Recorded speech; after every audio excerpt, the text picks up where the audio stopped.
Mr Fuller.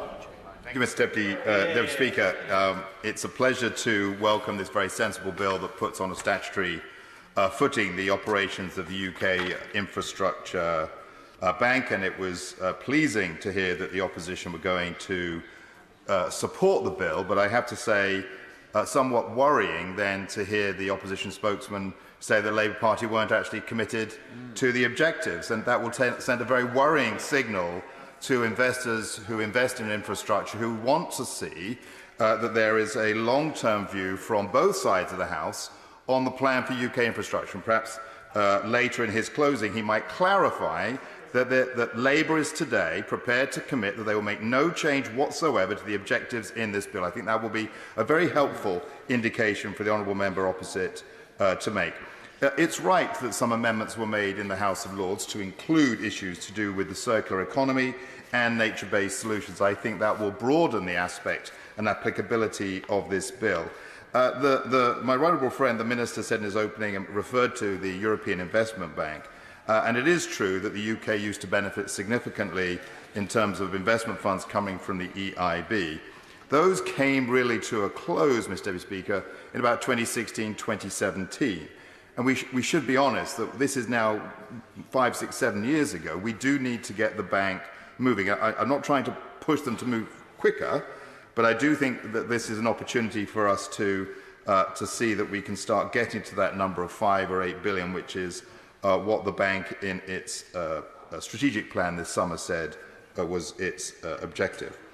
I'd like to talk a little bit about crowding in. That's one of the 3 parts of the triple bottom line, as they call it, of the UK Investment Bank. And that's absolutely the right thing. And there's plenty more that we can do, and I know that the government is focusing on. There is the opportunities with Solvency II, and with numbers, pension fund money being made available for more infrastructure expenditure. Perhaps the Minister in his closing up could update the House on the government's thinking about that. We also have made tremendous strides, the City of London has made tremendous strides, and the government, in promoting green finance, and London as a centre for green finance. Again, it would be useful to hear from the Minister some update on that leadership position that the UK has in green finance, which this can play a very significant part in helping us deliver. One of the most important parts that was in the 2019 review of infrastructure finance was the government can provide a reliable delivery pipeline. And that means that it's clear about the projects that it wishes to promote and that it has a timetable that means that they are paced out over a number of years. And the National Infrastructure Commission doesn't always, can do a good job about that. And maybe we'll be hearing more about that in the near future. But I would just like to return to a point that I did put to the Minister about one of the other parts of the triple bottom line, which is, quote, generating a positive financial return, which it then says in line with the bank's financial framework. Maybe that is the answer to why it's not in the bill, but I do think it would be helpful for there to be a little bit more transparency about what that financial framework would be and how that financial framework will be brought to this House for some sort of regulatory oversight. Is that going to be through the Treasury Select Committee and hearings of the Treasury Select Committee? Will it be through other reports that might be made to the House from time to time? But it is an important factor in the goals that the UK Investment Bank and the role that it can play in helping the UK achieve net zero.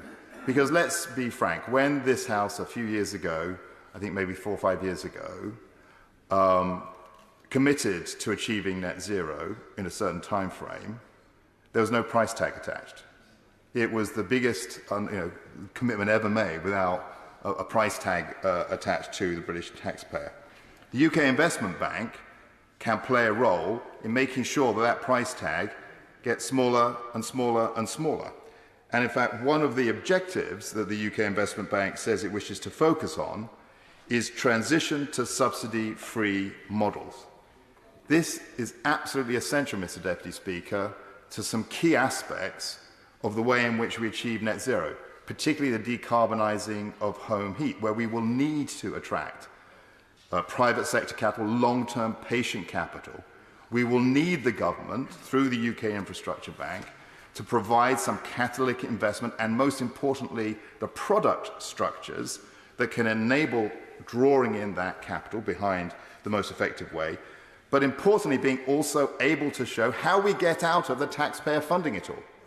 Because we cannot afford to make unfunded pledges again and again on not only this generation of taxpayers, but future generation of taxpayers. So that's why I'm particularly keen at pressing the Minister, and certainly, should I be fortunate enough to be on the Bill Committee, investigate further, I guess that's a straight no, Mr. Deputy Speaker, about how we can ensure that the commitments to a positive financial return and commitments to transitioning from subsidy-free models are given more weight in the structure of the UK Infrastructure Bank. And may I finally just draw the Treasury's bench's attention to Clause 4. Clause 4 is about the power of direction. This is a familiar topic, I think, in various parts of the Treasury at the moment. But I would just be interested in the Minister, if he could at the end just say a little bit more of his thoughts. Obviously, there was a debate about it in the other place. It might be helpful if the Minister can just update us a little bit about what the further thinking has been on the power of direction. This is a very sensible bill, Mr. Deputy Speaker. It confirms what is already the case, and I'm sure it will go through the House with very great speed. Thank you. The whip on duty has made a note of your enthusiastic application to sit on the committee. Stuart Hosey.